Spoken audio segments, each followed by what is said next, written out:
Bismillahirrahmanirrahim. Assalamualaikum warahmatullahi wabarakatuh. Pada kesempatan kali ini saya akan menyampaikan sejarah mengenai Nabi Syamil. Nabi Syamil ini merupakan nabi yang bijaksana yang berhasil menyelamatkan Bani Israel. Nah, tujuan saya menyampaikan sejarah Nabi Syamil ini adalah untuk menambah wawasan kita semua agar kita dapat mengetahui hal-hal yang berkaitan mengenai sejarah para nabi terdahulu. Nah, bagaimana kisahnya? Marilah kita simak penjelasan berikut ini. Terdapat cukup banyak nabi yang tidak disebutkan dalam deretan nama 25 nabi dan rasul. Apalagi dalam sejarah pra-Islam, Allah Subhanahu wa Ta'ala selalu mengutus nabi di tengah Bani Israel tanpa pernah terputus. Mengingat sifat Bani Israel yang mudah hengkang dari agama jika tidak didampingi oleh utusan Allah. Salah satu nabi yang jarang disebut yakni Nabi Syamil atau ahli kitab menyebutnya dengan nama Samuel. Nabi Syamil ini merupakan rasul yang diutus setelah era Nabi Musa. Sepeninggal Nabi Musa, Bani Israel ini hidup layaknya sekumpulan domba tanpa pengembala. Sebetulnya ada beberapa nabi yang diutus setelah wafatnya Nabi Musa. Namun Bani Israel gemar membunuh para nabi yang diutus di tengah mereka. Hingga puncaknya, Bani Israel ini kehilangan arah tujuan, sehingga mereka melupakan syariat yang sebetulnya telah tertulis di dalam kitab Taurat. Namun sifat sombong menguasai mereka hingga Bani Israel pun terjatuh ke dalam kubangan yang penuh dosa. Bukan hanya maksiat, namun mereka juga melakukan kesyirikan dan dosa-dosa besar. Karena membangkang, Bani Israel pun mendapat petaka dengan munculnya seorang raja yang tirani lagi bengis. Raja menindas rakyatnya sendiri, yakni Bani Israel dengan kejam. Ia gemar menyiksa dan menumpahkan darah, sehingga kerajaan Bani Israel pun gonjang-ganjing hingga musuh dari luar pun berdatangan untuk menyerang. Di mana saat itu Bani Israel benar-benar dalam kondisi terburuknya.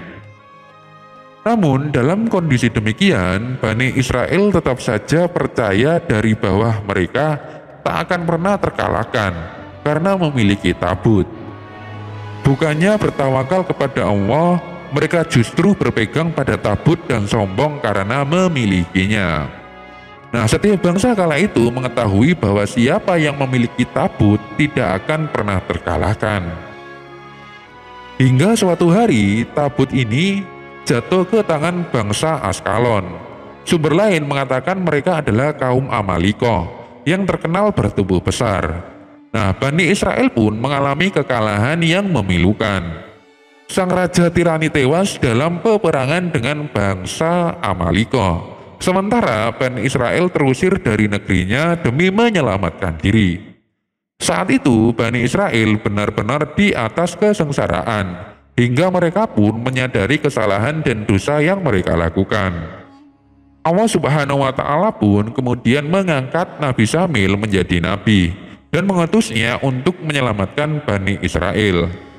Hadirnya Nabi Syamil ini menjadi udara segar dan harapan baru bagi Bani Israel. Kepada Nabi Syamil, Bani Israel pun meminta seorang pemimpin untuk menggantikan raja mereka yang tewas saat perang melawan Askalon atau bangsa-bangsa kaum Amalikoh. Nah, mereka ini meminta sang nabi mengangkat seorang raja untuk menggantikan kematian raja mereka yang bengis. Namun, sosok Nabi Syamil sangat bijak dan tegas pada Bani Israel. Ia tak serta-merta menuruti keinginan Bani Israel. Alih-alih menerima daftar keturunan raja dari kaumnya, Nabi Syamil ini justru memilih untuk meminta petunjuk kepada Allah Subhanahu wa Ta'ala tentang siapa yang layak menjadi seorang pemimpin. Beliau pun kemudian berani menunjuk seorang raja, meski ia tahu bahwasanya Bani Israel ini akan menolaknya.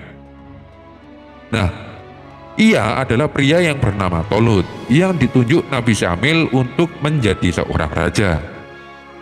Sang Nabi mengangkat Talut atas petunjuk Allah. Sebelumnya, beliau pun mengetahui sifat kepemimpinan yang Tolut miliki. Namun, Syamil tahu betul bahwa keputusannya mengangkat Tolut akan mendapat protes dari Bani Israel.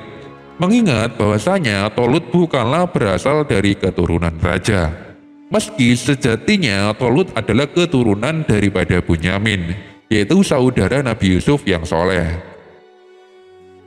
Dikisahkan bagaimana Nabi Syamil ini pertama kali bertemu Tolut di sebuah gunung. Saat itu Tolut yang merupakan anak petani tengah kehilangan keledainya.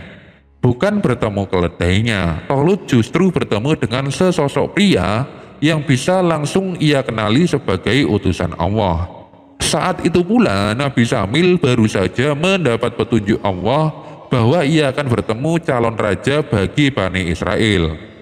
Diketahuilah bahwa pria tinggi, tegap, soleh, dan cerdas bernama Tolut adalah raja pilihan Allah.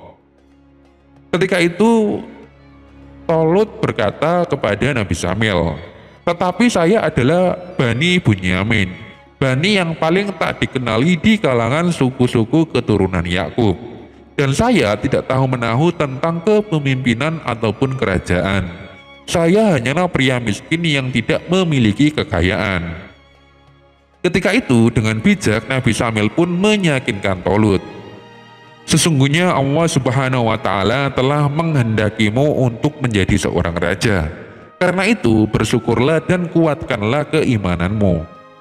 Nah, Nabi Syamil pun kemudian menghadirkan Tolut ke hadapan Bani Israel. Ribuan protes ia dapatkan, namun Nabi Syamil dengan tegas mengangkat Tolut menjadi raja dan memerintahkan Bani Israel untuk taat kepada raja yang baru. Sang Nabi Allah lalu mewasiatkan kepada Bani Israel agar pergi berperang di bawah kepemimpinan Raja Tolut untuk melawan musuh dan merebut kembali kerajaan Bani Israel. Meski berat hati, Bani Israel pun menuruti sang Nabi dan menjadi pasukan Tolut. Kelak mereka menyadari bahwa pilihan Nabi Syamil ini sangat tepat. Di bawah kepemimpinan Tolut, Bani Israel menjadi sangat kuat dan menguasai kembali kerajaan mereka. Lebih dari itu, masa Tolutlah cikal bakal munculnya kerajaan raksasa Bani Israel yang akan diwarisi oleh Nabi Daud dan Nabi Sulaiman. Nah, demikianlah sejarah singkat mengenai Nabi Syamil yang berhasil menyelamatkan Bani Israel. Semoga dapat bermanfaat dan dapat menambah wawasan kita semua. Karena tujuan saya menyampaikan sejarah ini adalah untuk menambah wawasan kita semua. Akhirul kalam, wallahu a'lam bishawab, billahi taufiq wal hidayah. Wassalamualaikum warahmatullahi wabarakatuh.